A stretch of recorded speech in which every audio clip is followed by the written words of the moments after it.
देखिए, ऐसे तो बीएसएससी अपने सामियाने में अपने बापू नेताओं के साथ टेंडर टेंडर खेल रही है और परीक्षा की तारीख का आता पता है नहीं। ये बात आप सभी जानते हैं। इस साल परीक्षा होगी भी या नहीं, इसकी भी उम्मीद कमी है, क्योंकि आयोग टेंडर के साथ मौगापा मौगापा खेल रहा है।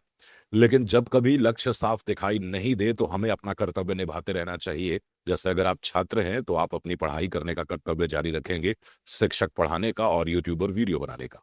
जो आज के इस वीडियो में हम लोग चर्चा करने वाले हैं वो ये है कि बीएसएससी सीजीएल 4 के तहत असिस्टेंट सेक्शन ऑफिसर यानी एएसओ की जो बहाली होने वाली है उसकी पोस्टिंग कहाँ होगी, प्रमोशन कैसे मिलेगा और हाथ में कितनी सैलरी आएगी। देखिए, बहुत सारे नए की दुल्हनियां जो अभ्यर्थी होते हैं उनको ये लगता है कि बस बीएसएससी का फॉर्म भर दिया और अब सीधे सचिवालय में जो है वो नौकरी लग जाएगी। लेकिन भाई साहब, कहानी इतनी सीधी नहीं है। तो चलिए बिना समय बर्बाद किए फटाफट देखते हैं कि बीएसएससी सीजीएल 4 से मिलने वाली एएसओ की नौकरी में पोस्टिंग से लेकर प्रमोशन और सैलरी तक का पूरा मामला क्या है। अब देखिए, सबसे पहले हम लोग बात करते हैं इसकी पोस्टिंग के बारे में। आमतौर पे हमें क्या लगता है कि एएसओ की पोस्टिंग जो है वो केवल सचिवालय में होती होगी, लेकिन ये बात पूर्ण रूप से सत्य नहीं है। देखिए, एक तो एक सचिवालय के अंदर बहुत सारे विभाग होते हैं और ये भी होता है कि उसी सचिवालय के बहुत सारे विभाग बहुत अलग अलग जगहों पे मौजूद हों, शहर के अंदर और अलग अलग शहरों में। जैसे कि मान लीजिए सामान्य प्रशासन विभाग हुआ, वित्त विभाग हुआ, गृह विभाग हुआ, शिक्षा विभाग हुआ, स्वास्थ्य विभाग हुआ, ग्रामीण विकास विभाग, योजना विभाग, राजस्व एवं भूमि सुधार विभाग और अन्य कई विभाग होते हैं जहां पे एक एएसओ की पोस्टिंग होती है। और ये सारे विभाग सचिवालय के अंदर मौजूद नहीं है। इनमें से कुछ कुछ ऐसे भी विभाग हैं जो वहां से बाहर मौजूद हैं और पटना के अलग अलग जगह पे मौजूद हैं, या कुछ विभाग ऐसे भी हैं जो अलग अलग जिलों में मौजूद हैं। और इस कारण से कोई जरूरी नहीं है कि एएसओ की पोस्टिंग जो है वो केवल आपका सचिवालय के अंदर ही हो। इसकी पोस्टिंग जो है वो आपको बाहर में भी मिल सकती है। हाँ, ये एक अलग बात है कि इनमें से कई विभाग जो है वो सचिवालय के अंदर है, इसलिए ज्यादातर एएसओ की पोस्टिंग जो है वो सचिवालय के अंदर हो जाती है। लेकिन उसमें विभाग कौन-सा मिलेगा? कई लोगों को लगता है कि भैया एकदम ट्रांसफर पोस्टिंग वाले डिपार्टमेंट में हम लोगों को काम मिलेगा और वहाँ पे बड़े-बड़े ऑफिसर का ट्रांसफर पोस्टिंग करके और खूब जो है वो under the table black money जो है वो खूब छापेंगे, खूब पैसा कमाएँगे। तो ऐसा कोई ज़रूरी नहीं है, वो डिपेंड करता है कि कौन-सा विभाग मिलता है और आपकी नीयत जो है वो कैसी है। अब दूसरी बात ये भी होती है कि बहुत सारे ऐसे भी लोग हैं जिनको मैंने नैकी दुल्हनिया कहा या नैकी कनिया कहा।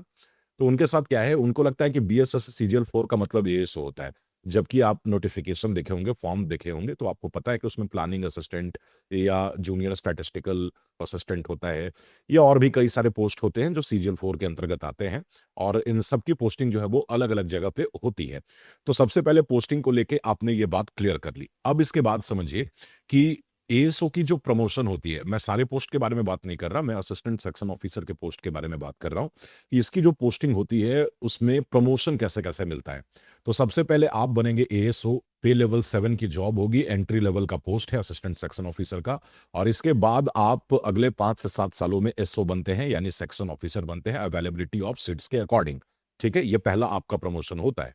उसके बाद आप अगले फिर 4 से 6 साल अगर वहाँ से जुड़ेंगे तो आप अंडर सेक्रेटरी बनते हैं, यानी वरिष्ठ प्रशासनिक स्तर पे आप काम करने लग जाते हैं, आपका प्रमोशन हो जाता है। फिर आप अगले 5 से 7 सालों में डिप्टी सेक्रेटरी बनते हैं, यहाँ तक बहुत कम लोग पहुँच पाते हैं, यानी वरिष्ठ प्रबंधन भूमिका में आप चले जाते हैं।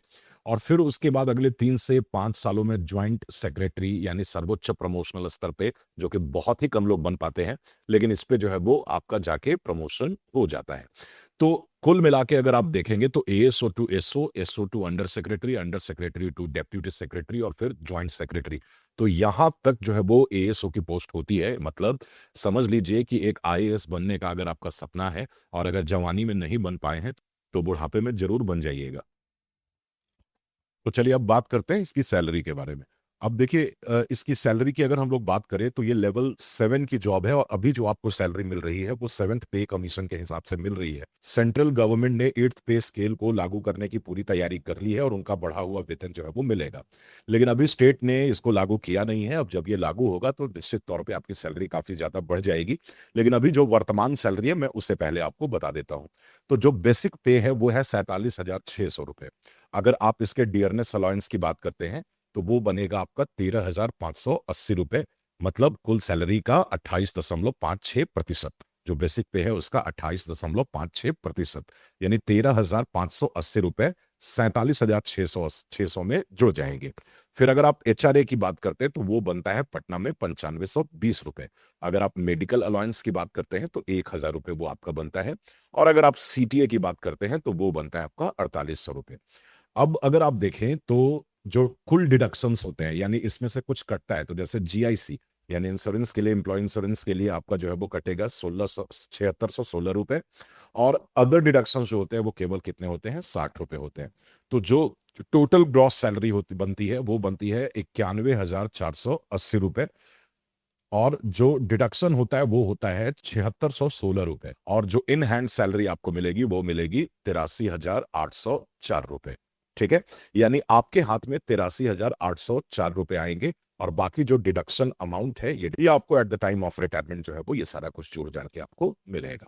ठीक है, तो ये आपने कुल देखा कि क्या इसका प्रमोशन हायरार्की होता है, कहाँ पे इनकी पोस्टिंग होती है और कैसी इनकी सैलरी होती है। तो कई बार आपको इन चीजों से मोटिवेशन मिलता है।